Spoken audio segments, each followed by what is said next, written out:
All right, so welcome back into the live stream today. We're going to dive into the metaverse in a big way, give you a rundown of some of the latest projects, and also break down some of where the market is going. A lot has been happening this week already. It's just Tuesday. We'll break down a few of these things for you. My name is Paul Barron. Welcome back here to Tech Path. If you're new to the show, first thing I want you to do is subscribe. Maybe you'll get a chance at least to understand a little bit more about what we're talking about when it comes to cryptocurrencies, how it affects the metaverse, how the metaverse affects crypto. All of that will start to become a little easier to understand after you watch a few more episodes. So don't get overwhelmed with what we'll be talking about today. It's a little bit in the weeds, but if you're already a sophisticated NFT, gaming, metaverse aficionado, then you've come to the right place, because this is a show that really breaks down a lot of what is happening in the space. I want to lead off with a few stories. We'll also get into the overall sentiment data that we've got on Metaverse, and I'll talk to you a little bit about how we're doing more and more sentiment drops especially around this most recent run-up on Bitcoin and Ethereum, because there were some very interesting things that were revealed in that. Make sure, like I said, and subscribe. Make sure and put your questions over in the chat. We want to be able to get to as many as we can. Let's jump over to the first story, and that is HTC unveils its Viveverse and vision of what the metaverse will be, could be, and kind of a whole overview of where HTC is going. And when I look at different AR, VR applications, there's a handful of companies that could pull this off. Obviously, Apple comes to mind. That's first. Definitely, sure, we could see Glass from Google. We could see something really sexy and interesting from Apple. The likelihood is Android and Samsung most likely will be coming at us pretty heavily with something of this nature. But for HTC to get into the game this quickly, I think that says something not only about the handsets, but also the technology companies that are kind of moving in this direction. So basically, it was Cher Wang, chairwoman of virtual reality hardware maker HTC, unveiled their company's vision of the metaverse known as Viveverse. And this was on the eve of the Mobile World Congress event in Barcelona, and a pretty big drop because they did a lot around kind of the whole idea of what their virtual world would look like, how that might to plug into things, what kind of potentials that could really play into things. And I love, when you look at the video here in a second, I'll show you, I love the headset, or I shouldn't say, we'll call it a headset, but I love the fact that it's very minimal. And the potential is there for this to really become a much more fashion accessory, something much less than, say, an Oculus type of scenario. So I want to show you guys the video just to get you immersed on where this is going. Let me just pop this out to full screen real quick, and we'll play this video for you. And you can kind of see this. I think the use case is going to be very interesting when we see a real usable AR VR set that is capable of moving and transitioning through our daily life. I think that will be a big factor in the success of how we see Metaverse play out, which is also going to play into all the things around where money is going to start flowing into this space. So they do a good job. I think obviously they've got a lot of, much of this is mocked up graphics. We'll see how much of this becomes, but there is a lot here because they're transitioning from exercise to meetings. Further, just follow the video for a few minutes. You'll get what I'm talking about, because it really kind of dives into, now you get into kind of the event aspect of it. Could this, and I think we'll see more and more of this. Now, we have already had a certain aspect of these types of scenarios playing out in many of these. Now, this, of course, is one of the things that I think is probably just waiting to be a killer app, and that is the potential for e-commerce into real-world application use. And that, I think, just like what they're doing here with wine, it's kind of interesting to see how that potentially could flow into, just an immediate order. And again, this kind of shows you some of the potential of what kind of e-commerce and also what kind of information, as well as the social aspect that could really kind of flow around this. This, of course, kind of talking about going into the entertainment space, same kind of thing. And I think as you watch this, and I ask you, we'll drop a link in the comments or the section below and give you guys a look at it. But if you just search Viveverse, you'll find it out there on YouTube.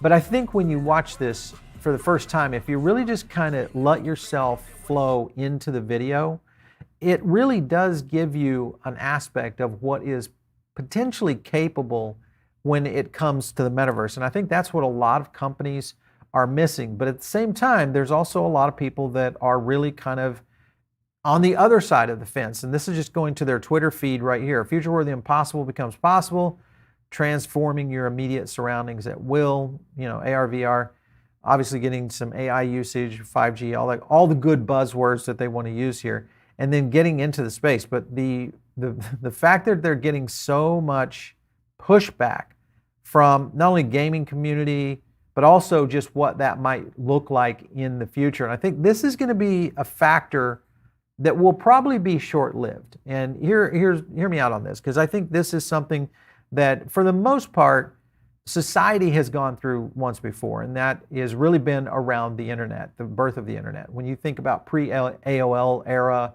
pre-Prodigy era, the concept of what was happening on the internet at that time was so foreign and so unique and so different and very not necessarily all-inclusive. It was very exclusionary, in fact. And I think a lot of people were pushing back. I lived through that area, and I was growing up in my tech career, and I had a chance to see that first and forefront of a lot of business people that were pushing back just really hard on how and what the internet would be and could be for the future. And I think a lot of this is probably going to start to appear here as well, especially in gaming, especially in entertainment. That I think we'll see some of that before we get to some sort of bell curve adoption, which I think is going to be on the next jump. And one of the things that kind of makes me think that that is the possibility is, look at this. Meta's plea at Mobile World Congress 2022, come build metaverse-ready networks with us.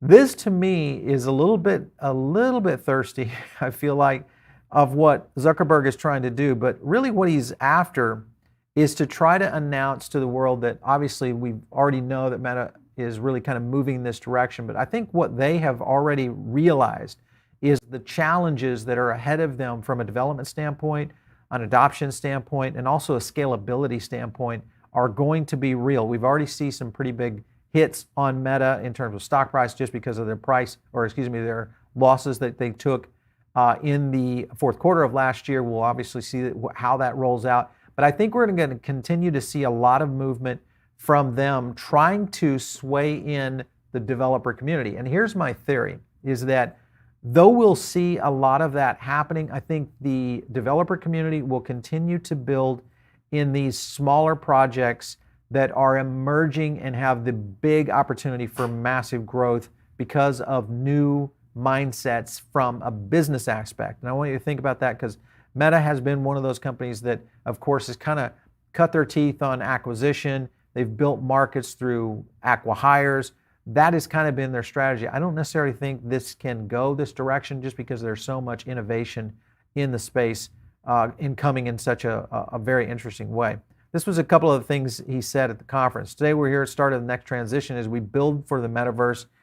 And the statement on money, but creating a true sense of presence in virtual worlds delivered to smart glasses, etc., bigger than any of these step changes we've seen before. Now, this is a guy that has gone through the explosion of social media, and I think a lot of people even doubted whether or not social would see the kind of global growth that it has. So he has seen that kind of massive adoption. For him to say this, bigger than any of the step changes we've seen before, to me is a very, very telling position of a major CEO of one of the top 5 companies around the world that understands where this is going. If you go back here, the enormous number of technological advances that will be required supporting Meta's hopes and dreams in the metaverse, highly immersive world, it's ultimately going to boil down to be able to process the masses of complex, demanding data faster and more efficiently than ever before. There is a lot of companies, I think, that are leaning into the data aspect of it, because this is going to be a big factor. A lot of people don't realize how much data is going to play in terms of a role in the creation of the metaverse. Because when you're training AI, the amount, just like if you followed, Tesla and their Dojo computer and their whole labeling system of how they track in real world scenarios to translate to an AI computer, All of that is going to happen in the metaverse as well. So there will be probably a handful of companies that are going to be going in that data round. But I think Facebook, because of their reach and because of their massive scalability that they've already done in social, they already had a massive input of data. Guess where that came from? It came from you and me. If you used Facebook in any way, you were contributing to the data haul that was essentially building Facebook's ecosystem. That is the problem that I think a lot of these guys are going to be facing in the future of the metaverse. So it's going to be interesting to watch.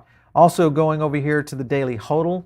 This is a good one. Metaverse altcoin Decentraland Mana launches the world's biggest virtual fashion show. Again, we've talked about fashion moving into the metaverse here on our show for quite some time, and I believe it will happen anytime you combine pop culture with entertainment, and then you apply a little bit of technology, and that's kind of the juice that we've done with the metaverse, and you apply something that could work in terms of just kind of that cool and hip factor.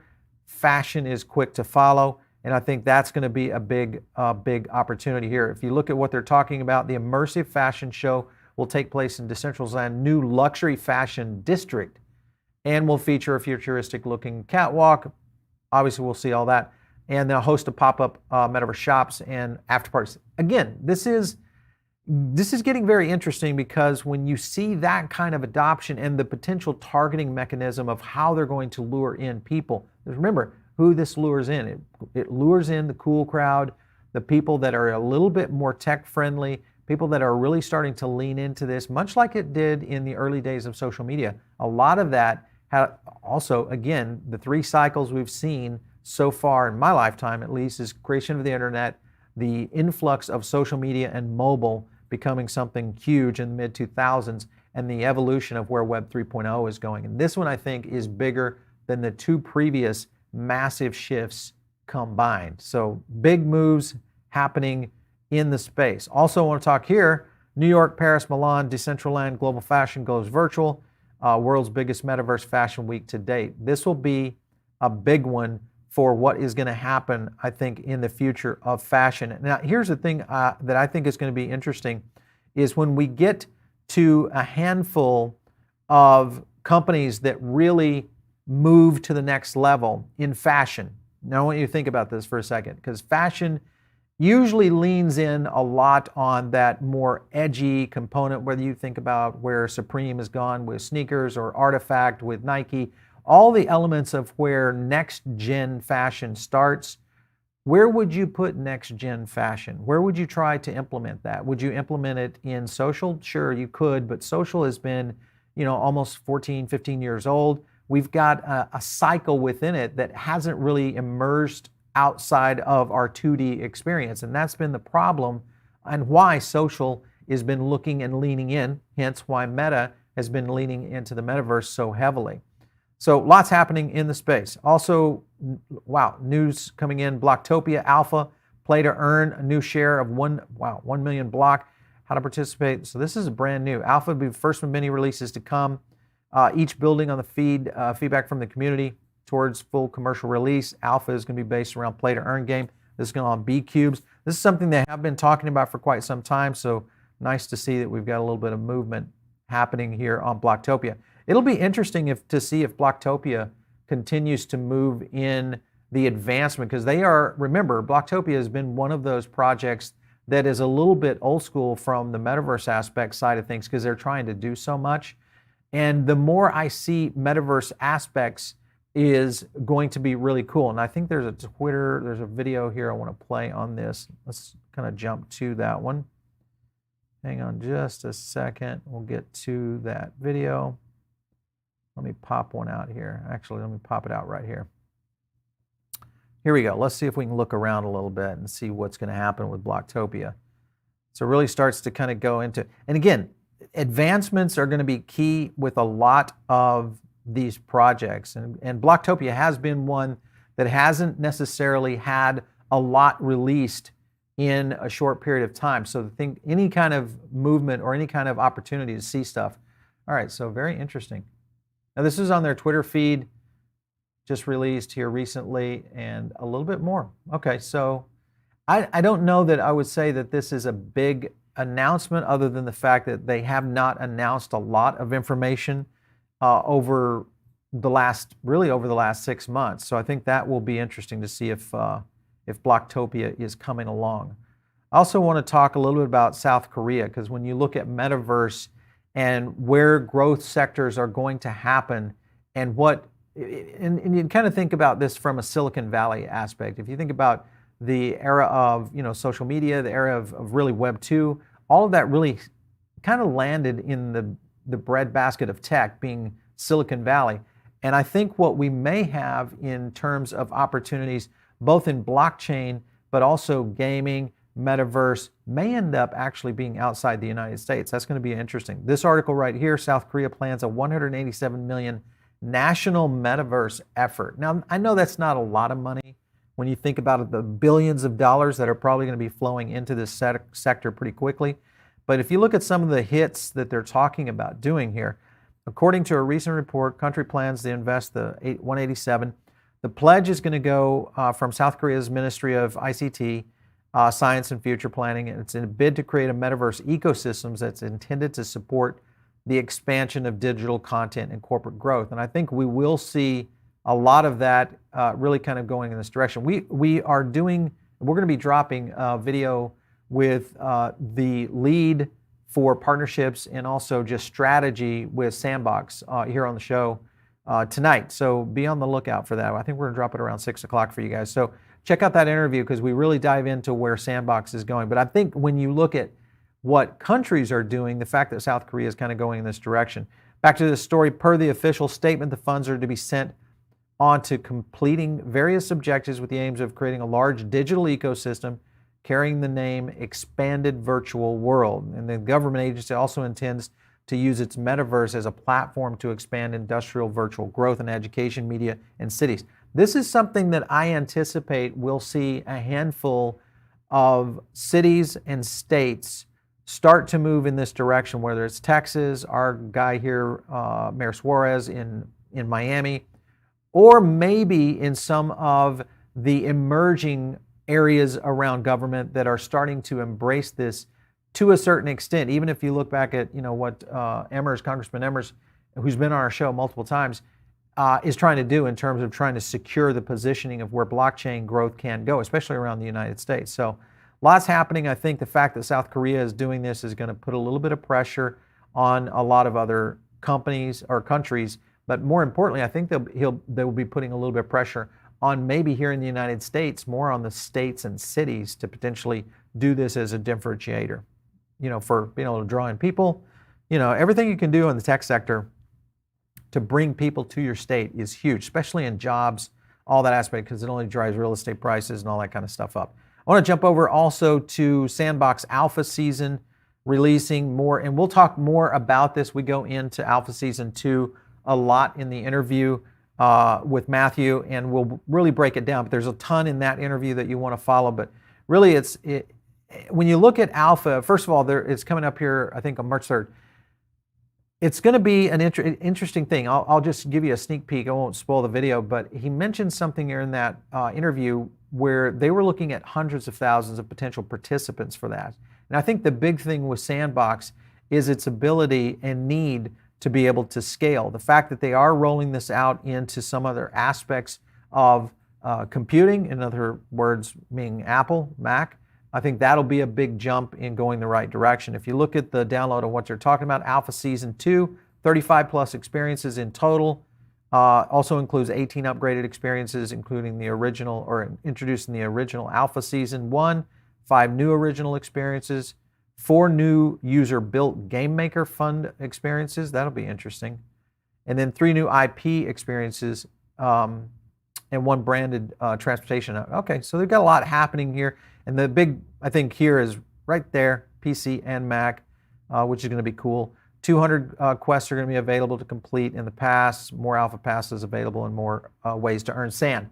And we go into a lot about that, but in short, it's bigger, better, kind of a whole thing. I think he mentioned that they will potentially go to maybe a Season 3 before we see wide release of Sandbox in the future. And I think that is going to continue to kind of move in the direction that only expands what's going to happen in this sector. Here's another news drop from them, Meta Dungeon by Artifact. This collection is just beginning what's to come. For the moment, we'll welcome Meta Dungeon, and this is one of the experiences that will be available during the Season 2. Celebrate the new entry of Artifact. That's the team experience, releasing 8 NFTs are available in the game itself. Here's some of the NFT swings on it. You can kind of see a little bit about what that looks like. And we got a video, I think, here. Let me run to that. Yeah, here it is right here. Let's play that for you, just to give you flip that out widescreen for you. Okay, nice. So again, I don't know if, I'm kind of curious, are you guys a fan of the voxel style metaverses, or are you a fan of more of a stylistic, approach to meta?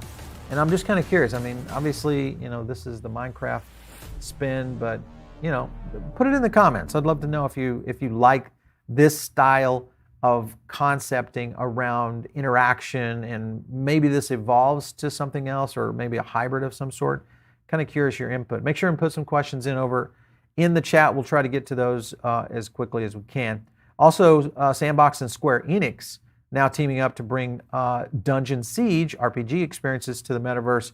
Again, just more, I think, opportunity here. Another big video here. Pop this one out here, just so you can kind of see just the evolution of what's going to happen. Because I think Sandbox is really in a good spot to really do some great partnerships, bringing in the right kind of content, both from an entertainment standpoint, gaming, all of the function. Listen, this is one of those projects, and this is why I still believe Sandbox is still the best opportunity out there in the metaverse in terms of an investment. Long-term, still long-term. Be playing it just like you would Bitcoin. If it could be the Bitcoin of metaverse in a very short period of time, but a lot happening there for sure. And Sebastian talked a little bit about this. Let me kind of zoom in on this little statement right here. RPG category is one of the most dynamic and popular segments of Sandbox, making the Dungeon Siege perfect fit. This, of course, is Sebastian Bourget, the CEO and co-founder of Sandbox. And you'll see 6 experiences on Square Enix Estate. That's another. Players will be able to undertake current curated adventure and will help prepare to create their own original guests inspired by classic games, carrying forward the franchise's legacy. I think that's a good thing. Again, these are great partnerships that will continue to really kind of just move on to the next level. And I think that is going to be a very interesting aspect around what Sandbox is doing. I'm looking forward to seeing how they really kind of take it to the next level. I think this might be the way they do it, and that is Metaverse, the district land sale. Let's take a look quickly. West meets East, music is a universal language to speak, J-pop from AVEX to share globally. Kind of get a little bit into where Sandbox is going from a land aspect and what that might mean in terms of opportunity, because I still think as we see more and more digital land being utilized in the metaverse, the opportunities in terms of creativity really is going to be the interesting aspect of many of these metaverses, including Sandbox, just because of its ability to flex around creators' mindsets of what they want to do, whether it's an entertainer, maybe it's a brand, maybe it's something else that is starting to figure out new ways to engage users and eventually really kind of drive into that whole ecosystem of where that's going. Here's the video on it, just to give you kind of a quick view of what they're trying to do here with Metaverse District. And again, how many of you, I'd be interested in also, has any of you really went out and got into any of the digital land sales that have been out there for the market, especially with something like Sandbox? I'm just kind of curious. All right, let's jump over to Enjin, because this is another big one. Enjin was actually way up on our chart this week in terms of the overall Metaverse top 20. We'll be dropping our top 20 today. We're getting ready to change up our CPI offerings, so we're going to be offering more available data across some of the bigger sectors in meaning tokens and coins, as well as some of the Metaverse projects as well as still giving you the top 20s in some of the big categories like Metaverse and so on. But Enjin ecosystem, growing space for anyone. I want to show you who wants to build and explore the Metaverse, collaborate, build, and get resources, funding, all that good stuff. Take a look at the size of this, just this infographic right here. Let me kind of zoom. That's a little too big. Yeah, there we go. So games, maybe we'll just zoom in on right there on the games. So you can kind of see just the density in which Enjin has unbelievable game development happening. Obviously, what's happening with their AR, VR, there's the Fabricant. A lot of really good companies in here. The adopters, obviously moving into, you can imagine just the amount of potential that is here. And then strategic collaborators, I think we'll see more of that. But obviously, Enjin, you can get out there. I'm kind of curious, do you guys own Enjin? Is it one that you like? Are you doing something with Efinity? Wondering about that. Let's take a look at one of the polls and we'll see what we got coming in. All right, so let's go. Which metaverse would you be more interested in, HTC Vive or the Oculus Quest Meta Facebook? Okay, well, that's good. I mean, the fact that we've got a clear delineation of people going to kind of these upstart models, I think is pretty, I think though that's pretty obvious for what's happening with Meta or Facebook, is I think they are getting a little bit thirsty on how this potentially is going to play out. Listen, so it doesn't stop with what we've seen in the evolution of Metaverse, what we've seen in the evolution of maybe AR, VR that's moving in this direction. Let's talk about payments and marketplaces. And one of the biggest payment and marketplaces out there is eBay.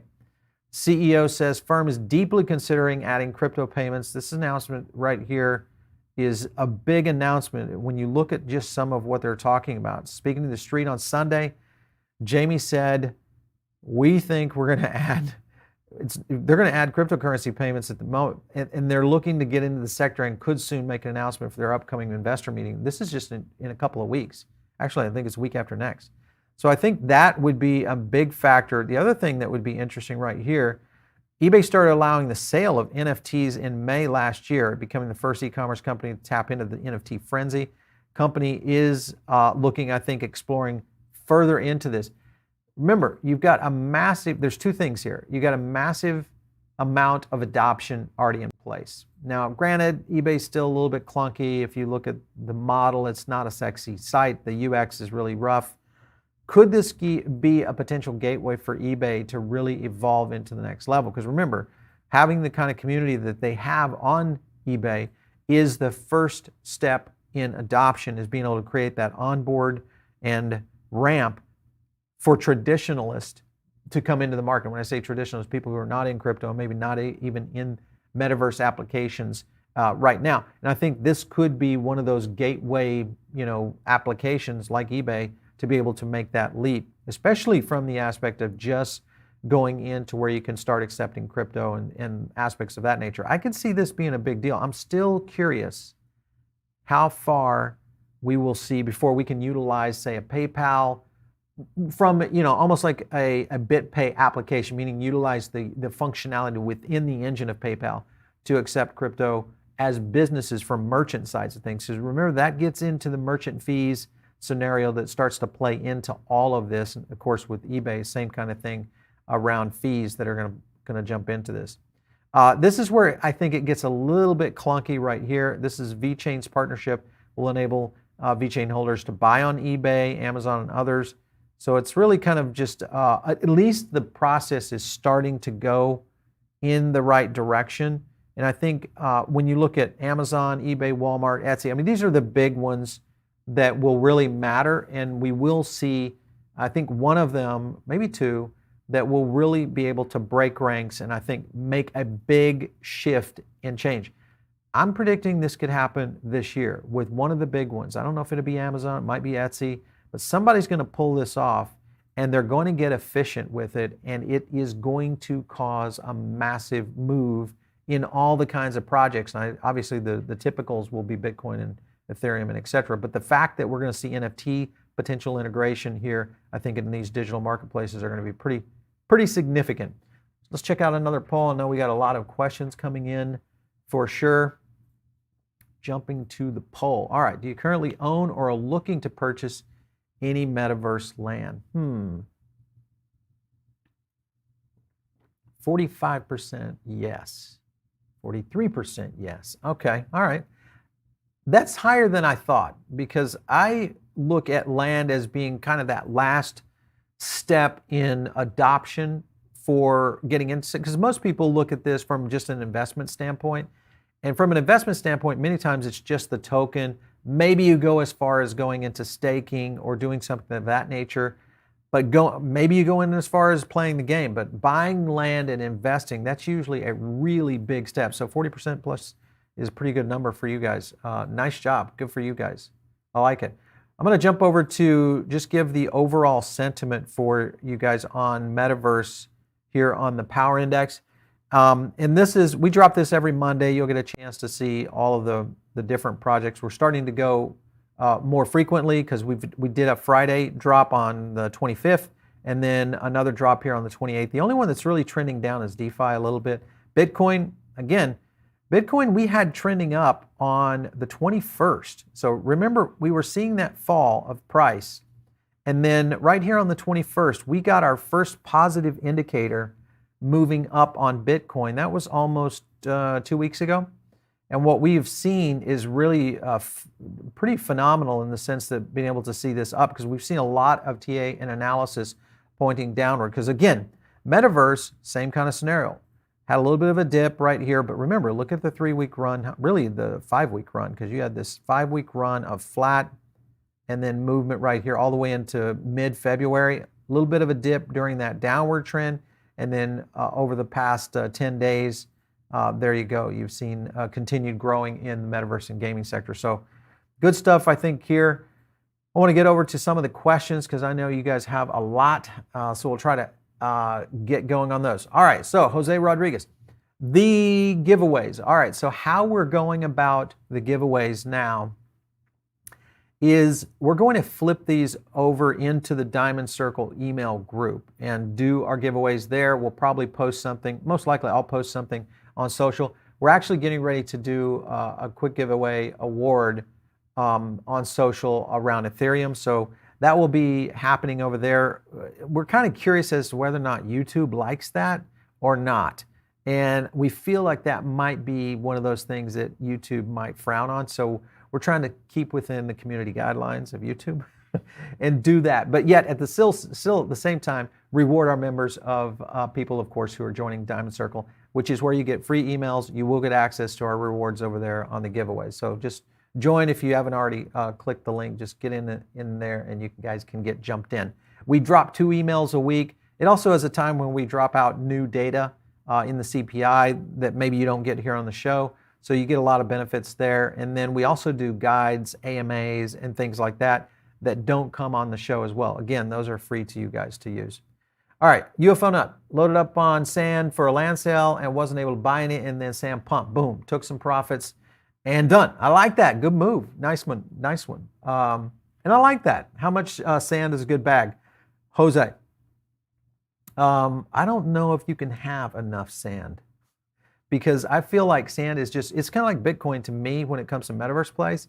It's just one of those things that I think is going to be around for a very long time. And the amount of good moves that this project is taking, remember, they're still very small. I mean, they're big, but in comparison to what we see in the behemoths of tech, the behemoths of gaming, they're still very small. And I think they have a lot of room to grow. So I think we're in good position there. Over here from Hill Dog. Thoughts on Red Fox? And listen, we've had Red Fox in our top 20 before. They started to slow a little bit in terms of overall. Again, this is one of those projects that is out on the rim. I would always be cautious on any project that you don't, one, you're not fully understanding of what they're trying to do. Not that you probably don't, but Red Fox is one of those projects that has a big picture going. And we've had Benny on the show here before. We probably should have him back, because sometimes it's just a matter of the executives explaining where they're going with the project. And if you are and believe in what they're doing, because this is how startups work and business and all that, if you believe in the founders and kind of their vision, then you're okay. But you might want to look at more of a long-term hold. But we have seen some problems there. Thanks for the super chat there, Monkey Boy. We appreciate that. What does Sandbox look like? Why does Sandbox look like Minecraft? Hopefully it would look a lot more like Bloktopia. I think that was just a, it was a stylistic choice that they made to kind of go in that direction. So I don't know that there's a good or bad, but the fact that they've been successful with it so far, I think it kind of shows that maybe they are on the right track. All right, lots happening here. Amara Viveverse, okay, I like that one, or the Viveverse. That'll be interesting. There's going to be happening there, Amara. That'll be fun. All right, too many metaverses. Will any survive long term? I don't know. There's a lot happening in Metaverse, but remember, at one time there was 11 social media networks. I know you guys probably don't remember all those. They were out there. There was 11 different social media networks, and eventually it really rolled down to the top dogs in certain categories. Even though we did have a little bit of movement, you had consolidation with Instagram and Facebook. Obviously, TikTok was kind of the new player coming in. But I do see that we'll have a handful of metaverses. My big question is whether or not it is going to be the major Silicon Valley tech companies that bring it to us or the upstart companies. I'd love to hear your feedback on that. Hit the comments below if you're watching this after the live stream. If you are tuned in over on the podcast right now, make sure, give us some likes over there. We love it. It's also, we're going to be doing some fun things over there. Remember, we have two podcasts. One is the Metaverse Insider podcast, which is the segment you're watching right now. And then we also have TechPath Crypto. You can search Metaverse Insider or TechPath Crypto, two different channels on the audio side to help users, because we put out a lot of content. It's a little different than when we do it here on YouTube, where we can channelize it and give you some different playlists and things like that. But anyway, check it out over there. If you are on the podcast, tune in over here to the YouTube channel, because this is the place we're going to catch all these kind of analysis, a little bit of our data that we drop, and sometimes we'll even do some of our free data from the CPI. All that comes right here on the YouTube channel. Make sure and like and subscribe, and hit us in the comments below for stuff you might want to hear or listen to. We'll catch you next time right here on TechPath.